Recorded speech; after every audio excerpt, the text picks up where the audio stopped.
Hi, it's Nikki again. Today's video is going to be another Disorderly Threads bag. This one comes by request of one of my viewers, Jacqueline, and she requested the school bus bag. This, I think, would be an awesome gift for your kids' bus drivers. A lot of times we give gifts to our kids' teachers, but how many of us give gifts to their bus drivers? And we all know that they're not very well paid and they certainly have a difficult job. So why not give them a nice gift like this?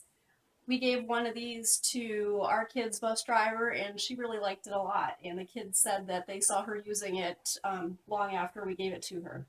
So this is what we're going to make. What you're going to need is a sheet of cutaway stabilizer in your 5x7 or larger hoop. You'll need a piece of tearaway stabilizer for the end of the project, and I'll explain that later. You'll need another piece of tearaway for the little zipper pull that's attached to the bag if you're going to make that, which I think it's adorable. Nice little detail. You will need a zipper that is at least 7 inches long. This one is 9. It needs to be a nylon zipper. You can't use a metal one or it's going to break your needle and cause problems with your machine. You will need some low loft, which means thin, batting. This is the kind of stuff that goes in between layers of the quilt. You will need a piece of yellow fabric cut into the sizes laid out in the instructions. Then you will need your lining fabric. For the zipper pull, you'll need a little scrap of red felt and then a little narrow piece of ribbon. This is a 1/8 inch wide grosgrain ribbon. For the loop at the top of the bag, you'll just need a little scrap of ribbon like this. And then for the applique pieces, you'll need a piece of gray for the road at the bottom, right here. You'll need a piece of white for the bumper. And then you can use a piece of light yellow for this spot right here. At the time, it didn't have light yellow, so I just used white, but I think it's going to look better with the light yellow, so I'm using that. And then you'll need white, red, and black embroidery thread. So let's get started.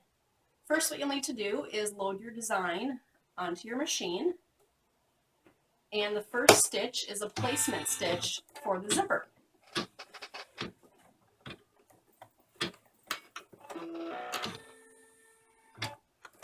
All right, now that we've got that placement stitch, the next thing we need to do is tape a few things onto our stabilizer. The first would be the zipper. Now what you need to do is center the zipper in between those two placement lines and then make sure that the little stop at the end is well outside of your hoop, and same for the zipper pull. The zipper needs to be facing up, and it doesn't matter if it's on this side or this side. I always put the pull off to the left just so all my bags are consistent. And we're going to tape this in place. You can use either Scotch tape or this blue painter's tape. This works well also. If you happen to sew over this tape, it tends to not be as bad as if you stitch over Scotch tape. So what I do is I just make sure that it's right at the edge and it's not going to be sewn over by the machine. So we're just going to put some pieces of tape to keep the zipper in place. And just like that. Then we need to turn our hoop over to the back, and we are going to take our square piece of lining fabric and align the bottom edge of that with the bottom placement stitch. Then we're going to tape that in place.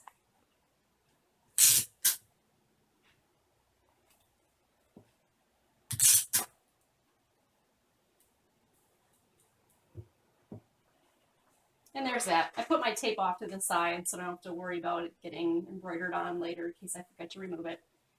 And then what I like to do, and so you don't have this piece of fabric accidentally get folded down and then caught in all your embroidery, what I do is I pin it to the top of the stabilizer up here. Just like that, so I know it's not going to get caught back here and it stays out of the way. Then back to the front, we are going to take that same size piece of our yellow fabric and tape it in the same spot where it's aligned with the bottom placement stitch. And we will tape that as well.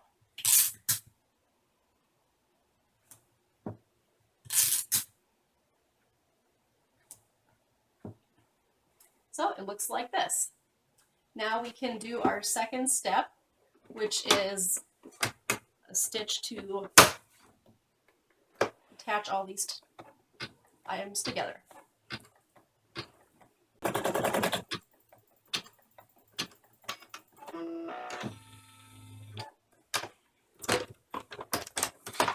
Okay, so this is what we have. We have our stitch right here.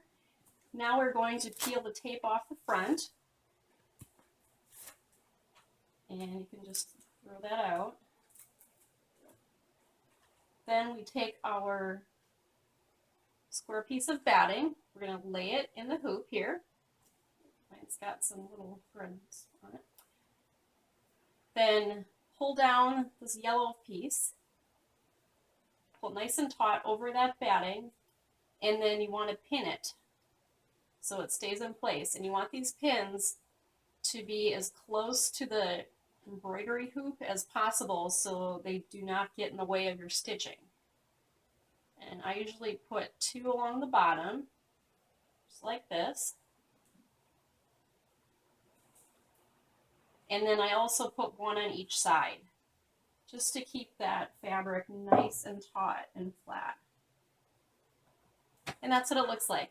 And this lining, we're going to keep it in place. We're not going to fold it down yet. Then we're going to return our hoop to the machine. And its next step is to sew the placement stitches for the appliques for the bumper and the front window.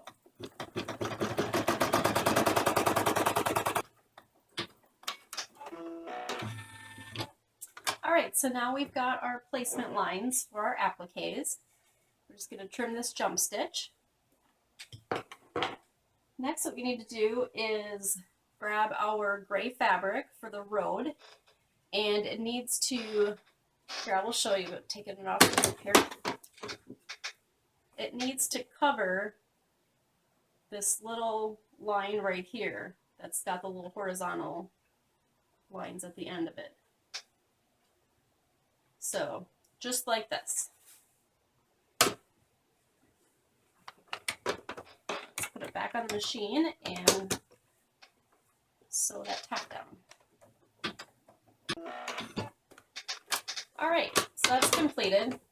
Next, what we need to do is we need to trim all of the fabric, the gray fabric that's above that line that you just stitched. And we need to trim it as closely as we can.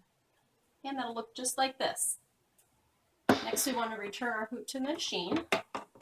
Next, take your white piece of fabric, lay it over that placement line, the entire thing, and it is going to stitch our bumper. Alright, and then we are going to trim all the excess fabric around the bumper. And then it'll look just like this. Then we're going to take our light yellow fabric, lay it right over that placement line, and do the tack down stitch for that. Alright, and then we're going to trim around the windshield.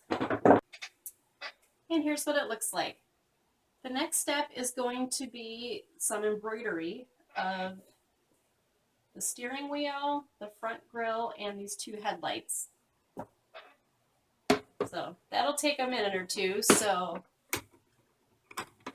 I don't know about you, but whenever I walk away from my machine, something inevitably goes wrong. So I like to just sit here and watch it, and I usually, find something to do that's right nearby here. At this point, you will want to change from black to white thread to do that. So I will do that, and then we'll stitch it out.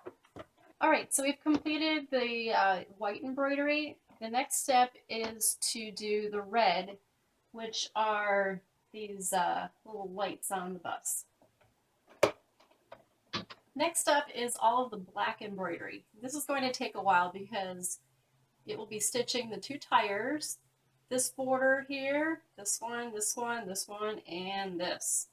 So grab a magazine and be patient. It's going to take several minutes, but it's going to look awesome when it's done. All right, so you've completed all of that embroidery.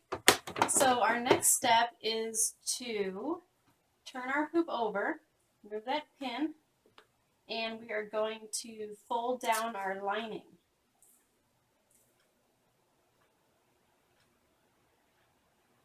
Pull nice and taut, just like you did on the front. And then we need to pin that in place. So what I do is I just remove the pins from the front and repin it to include that lining.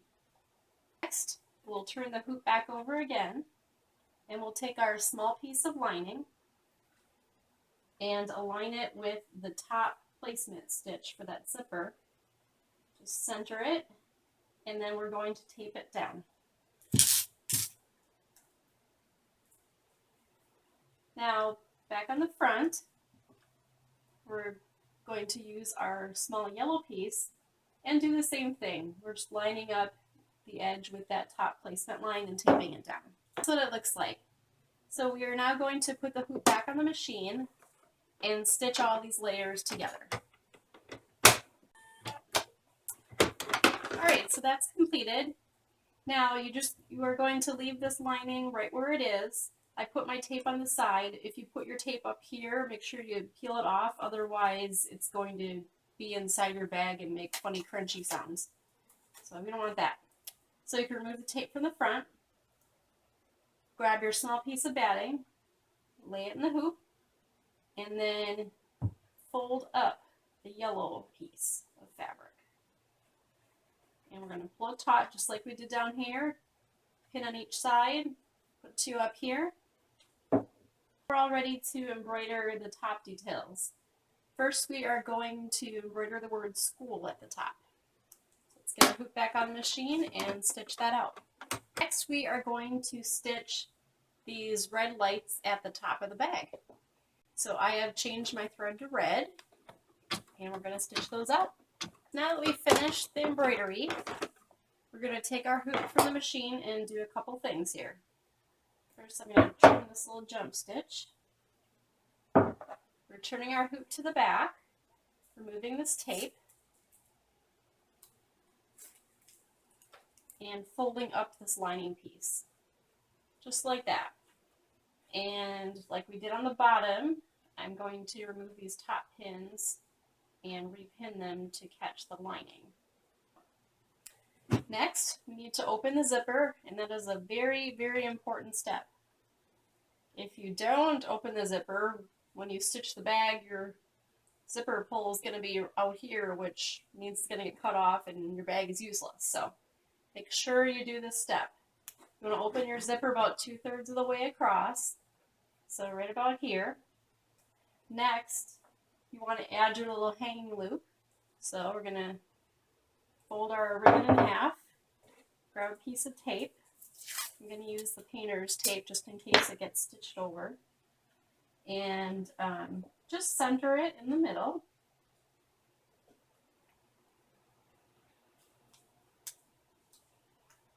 And then tape it down. I put my tape right here over the word school, so it should get caught in the stitching that way. Then you will need your large piece of yellow fabric, and you are going to lay it right over the top of the entire design. Just cover the whole thing. Then do the same thing with your last piece of batting.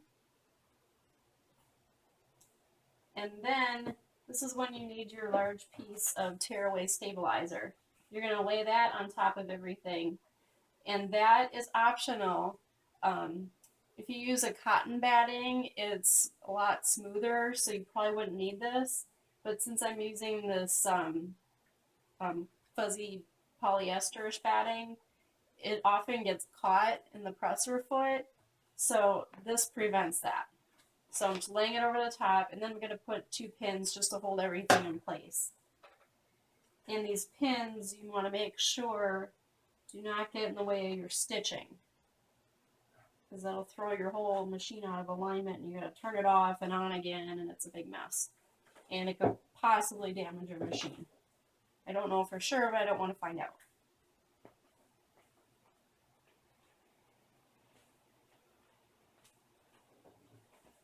So there we go. This is what it looks like. So we're going to return it to the machine. Just make sure that all your lining fabric is flat and where it's supposed to be. And for this stitch, I changed my thread to yellow. It doesn't say that in the directions, but it's because sometimes when you turn it right side out, you can kind of see the stitching, and I didn't want red thread there. I wanted yellow so it would not be so conspicuous.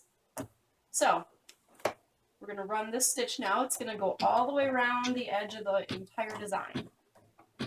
Okay, we're almost done. We have one more stitch to go in the design. So we're going to take out these pins. We're going to leave the stabilizer in place, and we're going to turn over our hoop, take our remaining piece, which is the large lining piece, and we're going to lay that over the entire design, and we're going to tape this down. Then return it to the machine, and it is going to stitch almost completely around. It's going to leave an opening at the bottom so you can turn the bag. Okay, so that is the end of the stitching portion for the bag. Now it's time to remove the design from the hoop.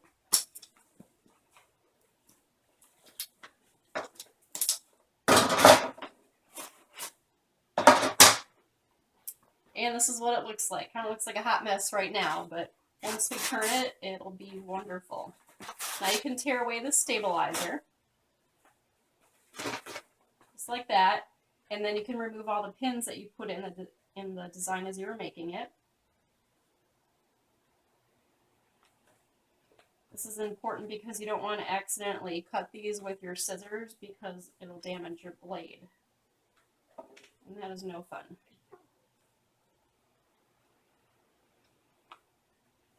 There we go. So this is what we have now. Next, we need to take a good scissors. This is a Dinger brand scissors. You want something that's big like this so you can, cut large amounts in one swoop. And then also it needs to be sharp so you can cut through. This is, several layers of fabric here.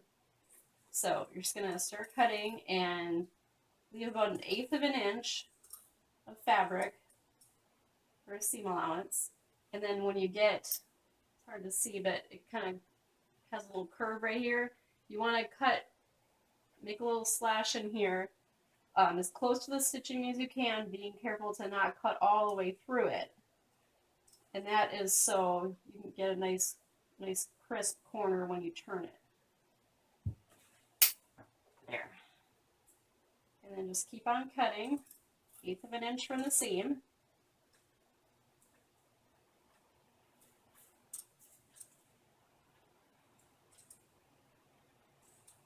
On going around all the curves.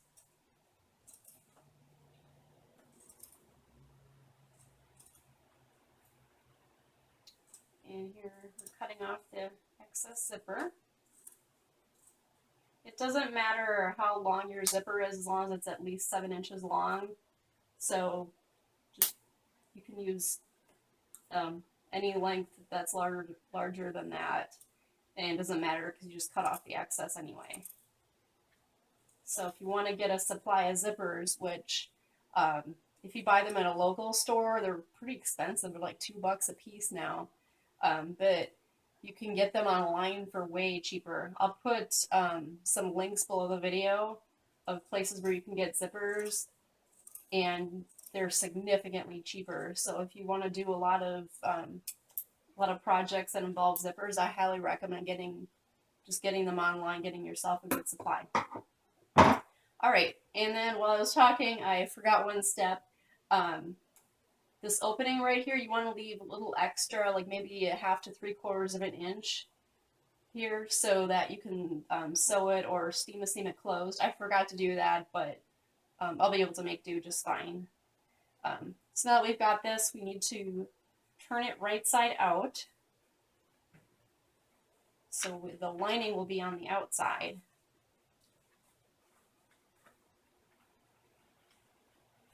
And what I find helpful is to take a long blunt-ended stick to poke all the corners out. You want to make sure you use something that's blunt. You don't want to use the tip of your scissors, because if you push too hard, you're going to poke a hole right through your project, and that's just sad. We don't want to do that after we've worked so hard to make this cute bag. So just like that. And that's what it looks like. And then to close this up, you just turn the edges under, and you can either do a little hand stitch closed, or if you don't like hand sewing, which I know I'm not a big fan of, you can use steam-a-seam. I'll show you what this looks like. You can get this at any craft store. This is called Light Steam-a-seam 2. The regular steam-a-seam, the non-light, that'll work fine as well. This is a quilting cotton here, so the light or the regular would work just fine. And you just follow the package instructions and it'll close this opening right up.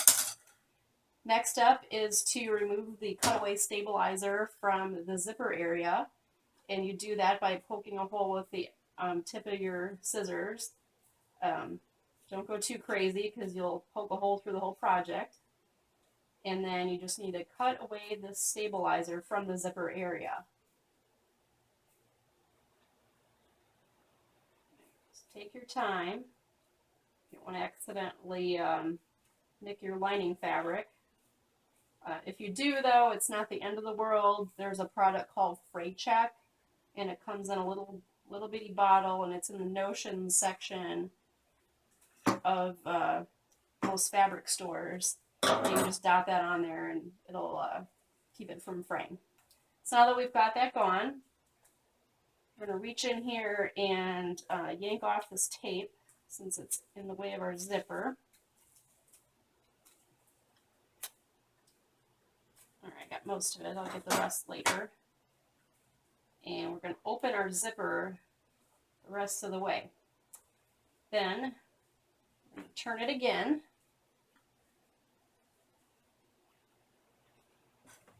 Use our little pokey stick. Get those corners out.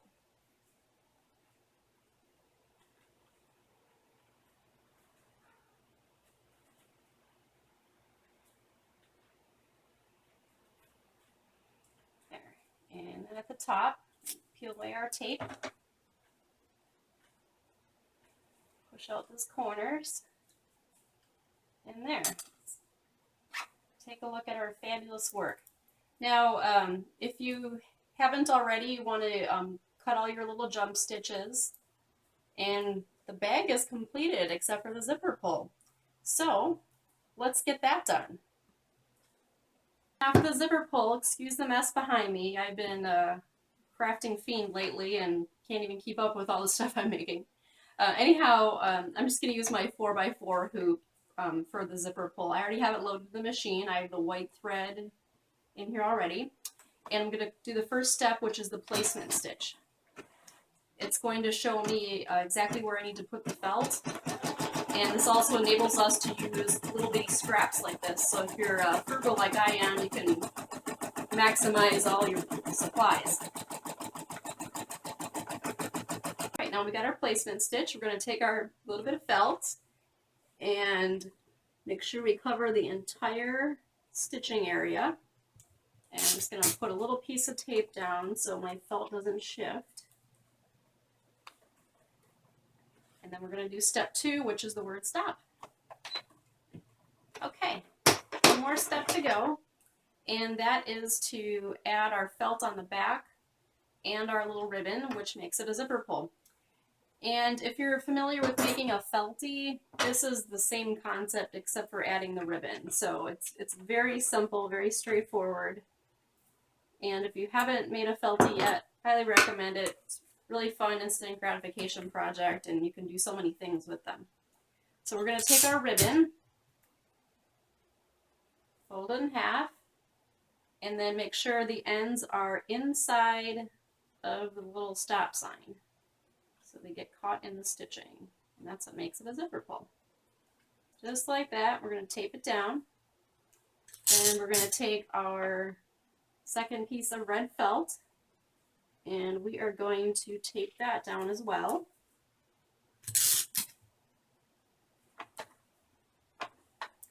There we go. That's what it looks like.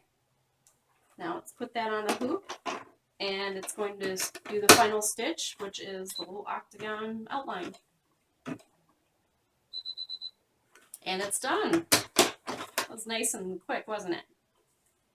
Now we're going to remove our zipper pull from the hoop. And then tear away that stabilizer.